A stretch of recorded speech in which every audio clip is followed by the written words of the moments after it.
I'm curious, was there a point when you're writing this that you started to think of the people as characters as opposed to, who they are? Because there's an art to writing a memoir like this, and at some point you have to think, okay, it's part reporting, but it's also part, as you said, you want to be very careful with the character and present it in a particular way. Right. And so you have to bring in the art of being a good writer and being able to say, okay, this is, I have to rewrite this passage because it came off the wrong way. I hope that I succeeded in that. That was the goal. And thank you for saying that, and hopefully I succeeded in that.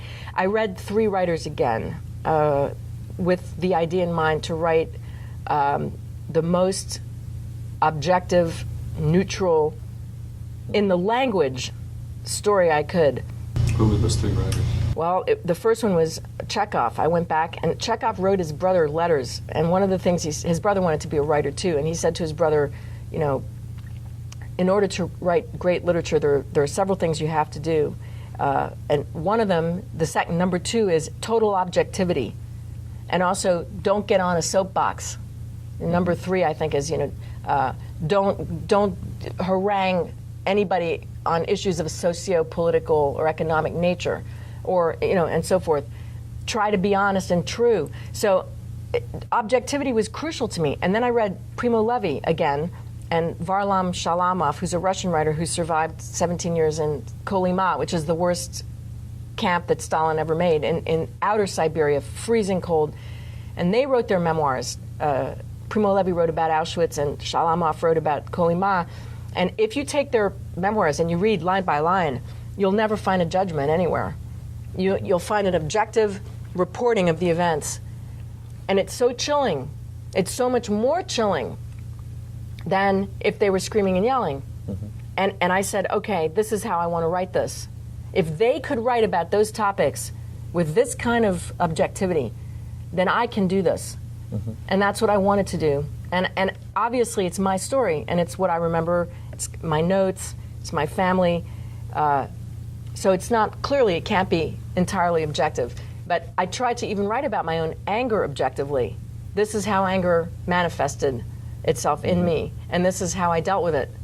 Mm-hmm. And I'm curious, when you're talking about your journals, you just use those for background information, or did you ever find passages where at 17 or 18 or whatever age you were, you thought, this really works well here? I wasn't a writer really then. The notes are kind of more like, so-and-so doesn't like me, I'm so upset. So 17-year-old, 18-year-old writing. Okay. Even as my father was dying, I didn't really write about that. I didn't realize, denial is very strong in my family. I knew he was sick, but I really did not accept at all that he was dying. And he tried to tell me. He was dying, and I just wouldn't really look at it. I have notes about a boyfriend who was mean to me. I have, but the dates are all pretty clear. And I kept a daily journal for 15 years or so, where I did this on purpose. The journal only gives you one page. It's a 365-page journal. You have one page per day, which really forced me to focus on keeping it short and clear. And I really like those because it's all, everything that happened that day in summation, or focusing on one event rather than the others. So I have a lot of material, but it wasn't material that was ever intended to be literary. Okay. Because I noticed that in the writing style, that it's often sort of, the writing seems to be maybe more terse or shorter or something. There are, it's not a series of vignettes, but there are times I thought, there's good. She's going for something really specific here in describing this sort of scene, and then there's another scene that comes after. It was almost like a movie script sometimes when I was reading, and I don't know if you were going for that or something, but that's sort of how I experienced it, because I thought, well, these are really interesting things. I really enjoyed that. Maybe that wasn't your intent. No, it was. But I mean, sometimes it's not like that. Sometimes there are passages that demand a certain amount of lyrical observation. Mm-hmm. One of the hardest scenes, it's much harder to write about feeling grace than it is to write about despair.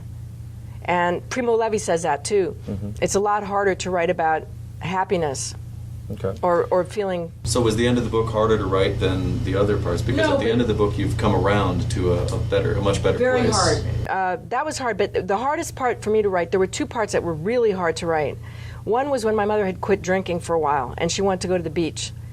And she'd had this terrible cirrhosis and almost died, and then was better. And she got thin, and she looked like herself again. She looked young and beautiful. And she said to me one day, it was October, and it was very hot. She said, let's go to the beach. And that day on the beach is the day I choose to remember as the moment of grace between us where we connected, and where I offered her my hand and said, you can do it this way. You can stop drinking. You can survive. There is a God. You can do this. Mm-hmm. And she turned away.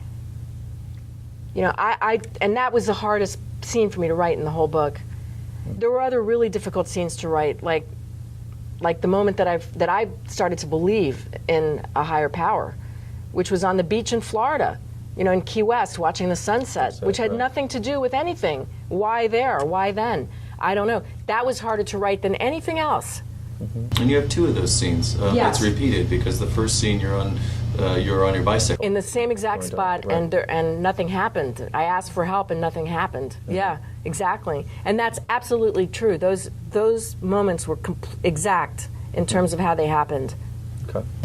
Well, tell me, I'm curious about another theme that comes through, that sort of the loss of the place of the literary novel in the American landscape. The kind of thing that your father was writing in the trilogy of war novels that he did. What do you think what's the impact on the U.S.? I think it's not good. You know, I think one of the great national treasures of the United States of America is our literary canon, the great American novel. It's called the great American novel for a reason. And that great American novel is recognized worldwide and imitated and studied worldwide. And I think the novel has changed. The needs of the novel have changed.